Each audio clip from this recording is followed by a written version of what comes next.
இயேசு உங்களை நேசிக்கிறார். பிரியமானவர்களே, இந்த நாளில் ஆண்டவர் நம்மளோடு பேசும்படியாய் வேதத்திலிருந்து 2 வசனங்களை கூட வாசித்து ஆண்டவர் நம்மளோடு பேசுகிற காரியத்தை பார்ப்போம். அது எரேமியா தீர்க்கதரிசியின் புஸ்தகம் 18வது அதிகாரம் 6வது வசனம் கடைசி பகுதியும் 7வது வசனம் இப்படியாக சொல்லுகிறது.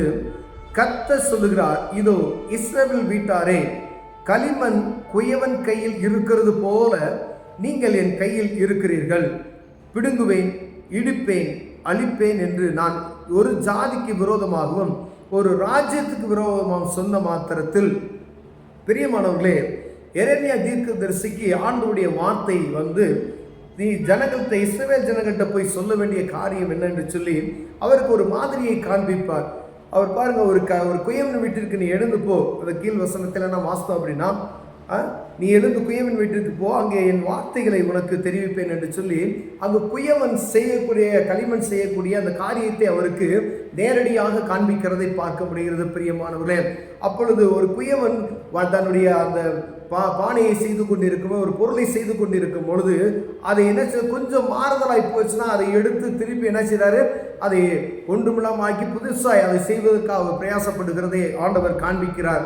அதே போல தான் ஆண்டவர் சொல்லுகிறார், கர்த்தருடைய பிள்ளைகள் சில நேரங்களில் ஆண்டவருக்கு விருப்பமில்லாதபடி, அவர் பார்வைக்கு செம்மையானபடி, அவருடைய பார்வைக்கு இது ஒழுங்கற்றது போல காணப்படுமே. ஆனால் நீங்க என்ன சொல்றாருன்னா, நீங்க குயவன் கையில இருக்கிற களிமண் போல தான் என்கிட்ட இருக்கீங்க. அப்ப பாருங்க, ஆண்டவருடைய பிள்ளைகளுக்கு அவர் என்ன வேணாலும் செய்வார். அவர் ஒரு பாத்திரத்தை எடுத்து, ஒருவேளை நம்மளை இப்படி தான் மாற்றணும்னு சொல்லி ஆண்டவர் நினைத்திருந்தார், ஒருவேளை நமக்கு அதுக்கு நம்ம மாறுதலாய் ஏதாவது ஒரு காரியத்தை செய்து கொண்டு இருப்போம். ஏனால் அப்பொழுது என்ன செய்வார், நம்முடைய எல்லா காரியத்தையும் குளிர்படி ஆக்கி புதிய ஒரு காரியத்தை ஆண்டவர் செய்ய வல்லமையுள்ளவராய் இருக்கிறார். பிரியமானவர்களே, ஆண்டவர் சொல்லுகிறார், இந்த குயவன் கையில எப்படி இருக்கிறோம் அதே போலதான் நீங்க என் கையில இருக்கிறீங்க. ஒரு குயவன் எப்படி ஒரு பாண்டமா சரியில்லை அப்படின்னு சொல்லி அதை திருப்பி போட்டு பிசைந்து அதை மீண்டுமாய் புதிதாய் உருவாக்குகிறாரோ, அதே போல நான் என்னுடைய பிள்ளைகளை உருவாக்குவேன் என்று ஆண்டவர் சொல்கிறார். பிரியமானவர்களே, பிடுங்குவேன், இடிப்பேன், அழிப்பேன் என்று நான் ஒரு ஜாதிக்கு விரோதமோ ராஜ்யத்துக்கு விரோதமோ சொன்ன மாத்திரத்தில் நான் விரோதமாய் பேசின அந்த ஜாதியார் தங்கள் தீங்கை விட்டு திரும்பினால் நானும் அவருக்கு செய்ய நினைத்த தீங்கை செய்யாதபடிக்கு மனம் மாறுவேன். நான் விரோதமாய் பேசின அந்த ஜாதியார் தங்கள் தீங்கை விட்டு மனம் திரும்பினால், அந்த ஜனங்கள் நான் எதிர்பார்த்த அந்த காரியம் இல்லை அப்படின்னு சொன்னா, நீங்க அந்த தீங்கை விட்டு மனம் திரும்பினீங்க அப்படின்னு சொன்னா நான் என்ன செய்வேன், நானும் மனம் மாறுவேன். அவர்களுக்கு செய்ய நினைத்த தீங்கை நான் என்ன செய்ய மாட்டேன், செய்யாது இருப்பேன். அப்படி இல்லைன்னா நான் என்ன நினைக்கிறோனோ அதை செய்வேன் என்று ஆண்டவர் சொல்லுகிறார். பாருங்க, மனஸ்தாபப்படுகிற தேவன், அவர் மனஸ்தாபப்படுகிறார். ஒருவேளை ஆண்டவருடைய வார்த்தைக்கு செவி கொடுத்து, உங்க ஊழியக்காரருக்கு நீங்க செவி கொடுத்து, கர்த்தருடைய சத்தத்துக்கு நீங்க செவி கொடுத்து, வேதத்தை வாசிக்கும் பொழுது ஆண்டவர் நம்மளோட பேசுகிற அந்த வார்த்தைக்கு நாம் செவி கொடுத்து அதன்படி நடந்து நம்ம ஒருவேளை வழிமாறி போனோமே ஆனால், அதன்படி நடப்போமே ஆனால், அதிலிருந்து தப்பி நேர்வழியாய் நம்ம திருத்திக் கொள்வோமே என ஆண்டவர் சொல்லுகிறார், நான் உங்களுக்கு செய்ய நினைத்த அந்த தீங்கை விட்டு நான் என்ன செய்வேன், அதை செய்யாதபடிக்கு மனம் மாறுவேன் என்று சொல்லுகிறார். பிரியமானவர்களே, இல்லைன்னா களிமண் கையில தான் இருக்கிற போல, களிமண்ணை போல என் கையில இருக்கிற நான் நினைச்சுவேன், அதை இடிப்பேன், கட்டுவேன், என்னவா நானும் செய்வேன் அப்படின்னு சொல்றாரு. பாருங்க, இப்போ ஆண்டவருடைய பிள்ளைகளுக்கு தான் இதை ஆண்டவர் சொல்றார், அவருடைய ஜனங்களுக்கு தான் இதை சொல்லுகிறார். அறியாத ஜனங்களுக்கு அவரை பற்றி தெரியாது. பிரியமானவர்களே, அறிந்து கொண்ட ஜனங்கள் தவறு செய்யும் போது ஆண்டவர் பார்வைக்கு இது ஏன் பிள்ளை எனக்கு விரோதமாய் நான் செய்யக்கூடாதுன்னு சொன்ன அந்த காரியத்தை செய்து கொண்டு இருக்கிறதே, இங்க போகாதன்னு சொல்லி அங்க போகுதே, அப்ப இவர்களுக்கு நான் என்ன செய்யணும், நான் தீங்கு நினைக்கலாமே அப்படின்னு சொல்றாரு. அப்ப ஆண்டவர் கைக்கு, அவருடைய பார்வைக்கு மறைவானது ஒன்றும் இல்லை. நம்ம நினைச்சுக்கிட்டோம் இந்த பூமியில என்ன வேணாலும் செய்யலாம், நம்மளை யாரும் பார்க்கல, அப்பா அம்மா பார்க்கல, கணவன் பார்க்கல, மனைவி பார்க்கல, இல்லை நம்முடைய சொந்த பந்தங்கள் பார்க்கல, நான் பாஸ்டர் பார்க்கல அப்படி நம்ம நினைச்சிருக்கலாம்.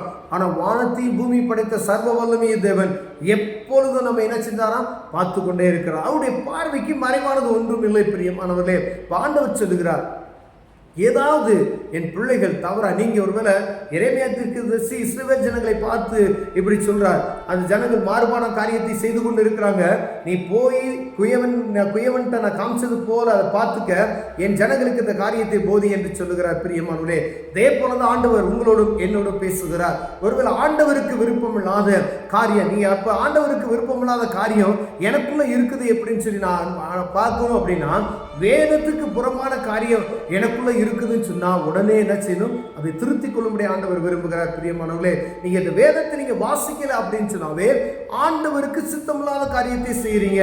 நீங்க ஜெபம் செய்யவில்லை என்றாலே ஆண்டவருக்கு விரோதமான காரியத்தை நீங்க செய்யறீங்க. ஒருவேளை நான் சர்ச்சுக்கு போறேன்ல, அப்ப அதெல்லாம் கிடையாது.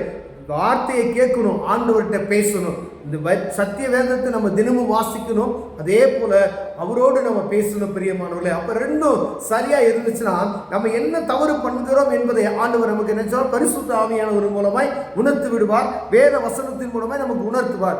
ஒருவேளை ஆண்டவர் உங்களோடு உணர்த்தினார், அந்த காரியத்தை விட்டு நீங்க செய்யாதபடிக்கு அதை விலகி இருப்பீர்களா, ஆண்டவர் உங்களுக்கு செய்ய நினைத்த அந்த தீங்கை விட்டு என்ன செய்வேன்? செய்யாதபடி மனஸ்தாபப்படுவேன் என்று சொல்லுகிறார். பிரியமானவர்களே, கர்த்தர் நம்மை ஆசீர்வதிப்பாராக. கண்களை மூடுவோம், ஜெபம் செய்வோம். அன்பின் தகப்பனே, குயவன் கையில் உள்ள களிமணி போல நாங்கள் இருக்கிறோம். ஆண்டவரே, அப்பா, நீங்களே எங்களை ஆசீர்வதிங்க. எந்த காரியத்தில் விட்டு நாங்கள் வெளியே போறோமோ ஆண்டவர் நீங்களை வனைத்தருளுவீராக. உமது கையில் இருக்கிற ஐயா, தீங்கு அணுகாதபடி எங்களை காத்துக்கொள்ளும். இயேசுவின் நாமத்தில் பிதாவே, ஆமென்.